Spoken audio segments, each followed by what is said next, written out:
What if the most powerful country in the world is making decisions based on a 40-year-old playbook?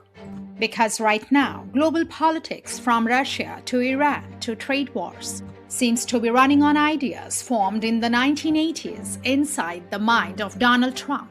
Welcome to Secret Echoes of India. In this segment, we are going to explore how decades-old foreign policy beliefs of Donald Trump are influencing today's global crisis.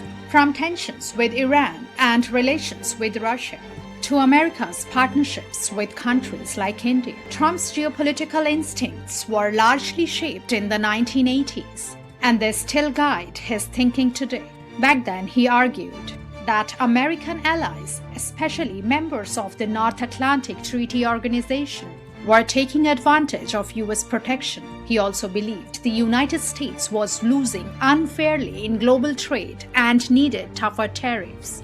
Those views remain central to his policies today. His fascination with Russia also dates back decades. In the late 1980s, Soviet officials invited Trump to Moscow to explore real estate deals. Even then, he spoke confidently about reshaping global politics and ending the Cold War through negotiation.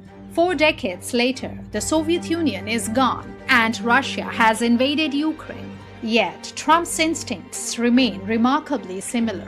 Question NATO, seek better relations with Moscow, and rely heavily on personal diplomacy. In a television interview back in 1980, Trump's stance on Iran is just as rooted in the past. He argued that the United States should have invaded Iran immediately after the hostage crisis and seized its oil resources. By 1988, he was proposing that the US take control of Karg Island, Iran's main oil export terminal, if Tehran misbehaved.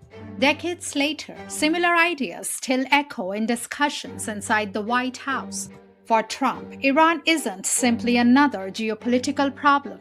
It's a long-standing grievance, one dating back to the 1979 hostage crisis, a moment of humiliation for the United States that shaped his early political instincts.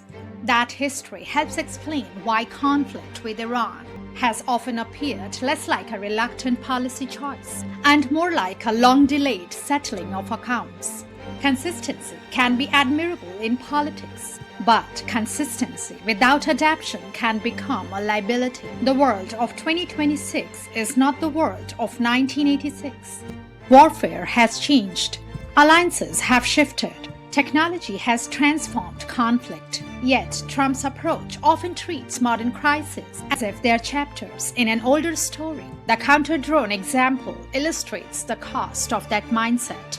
Months before the attacks in the Gulf, Volodymyr Zelensky offered to share Ukraine's innovative drone defense technologies with the United States. Ukrainian engineers had already developed effective ways to neutralize Iranian-designed drones on the battlefield.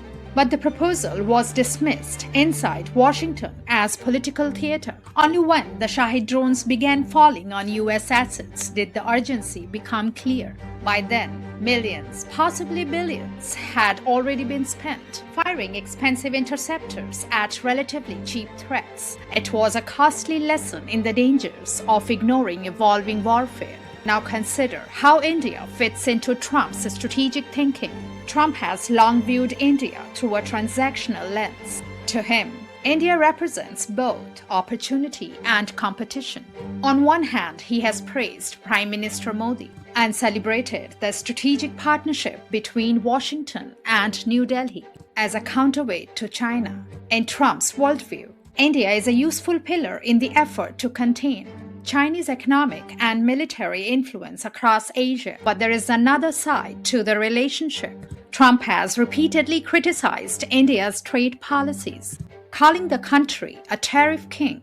From his 1980s style perspective on trade, even friendly partners are economic rivals if they run trade surpluses or protect domestic industries. So India sits in a unique position within Trump's geopolitical framework. Strategically, it's a valuable partner against China. Economically, it is still treated as a competitor that must be pressured This dual perception reflects the broader pattern of Trump's worldview. Alliances matter, but transactions matter more. Trump's vision for the Middle East also reflects his long-held ideas. During his first presidency, he championed the Abraham Accords, which aimed to normalize relations between Israel and several Arab states. The underlying philosophy was simple. Economic integration and shared prosperity could eventually replace ideological conflict. In theory, that framework could even include Iran one day, if Tehran abandoned its hostility and rejoined the global economy. But whether the current strategy actually leads to that outcome is deeply uncertain.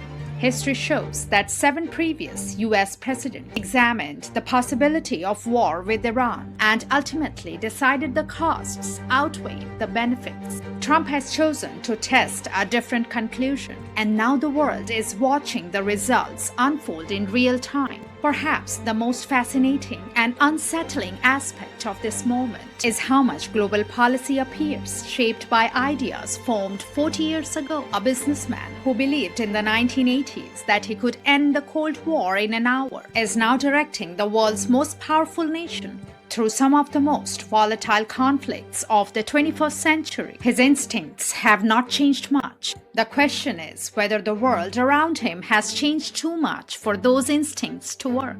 Because when a superpower acts on a worldview frozen in time, the consequences rarely stay confined to the past. They shape the future. Thanks for joining us today. If you enjoyed this content, don't forget to like, subscribe, and hit the bell icon for more insightful videos. Until next time, stay curious and keep exploring.